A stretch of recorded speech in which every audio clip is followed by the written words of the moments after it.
going to Cebu.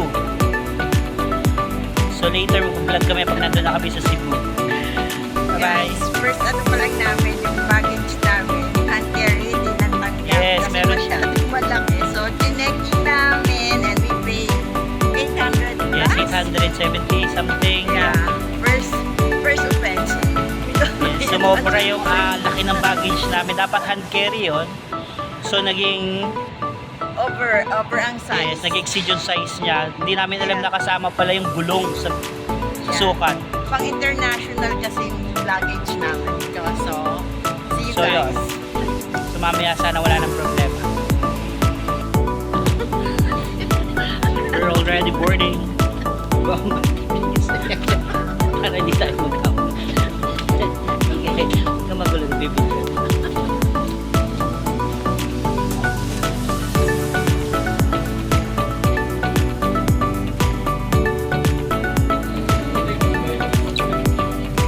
Under the seat in front of you. Thank you.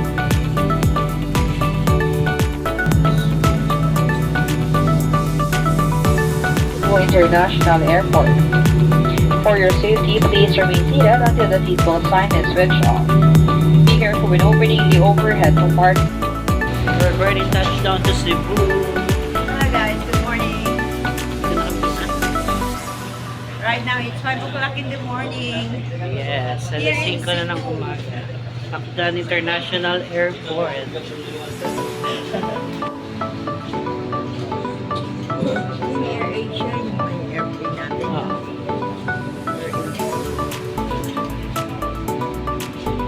Dito na kami sa Cebu International Airport. kukuha na kami ng luggage namin. We're going to claim our baggage. Then we're going to our hotel, J1 Hotel.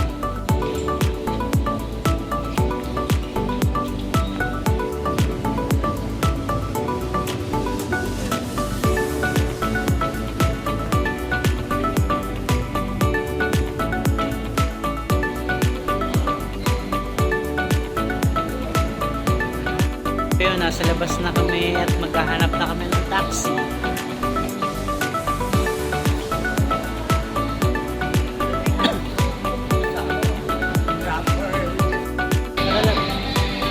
So ito yung na-assist na kami ni ate going to taxi.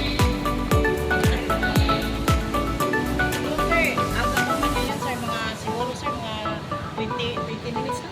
20 minutes. Mga ilang kilometers yun?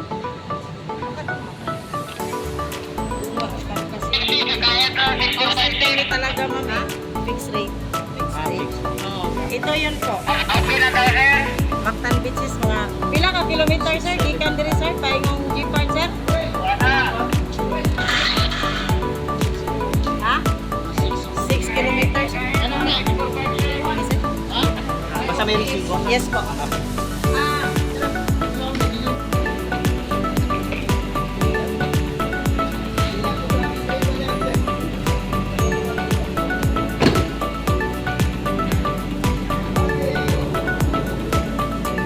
Thank you.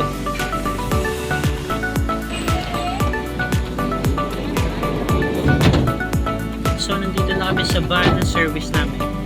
So dalawa lang kaming pasahero.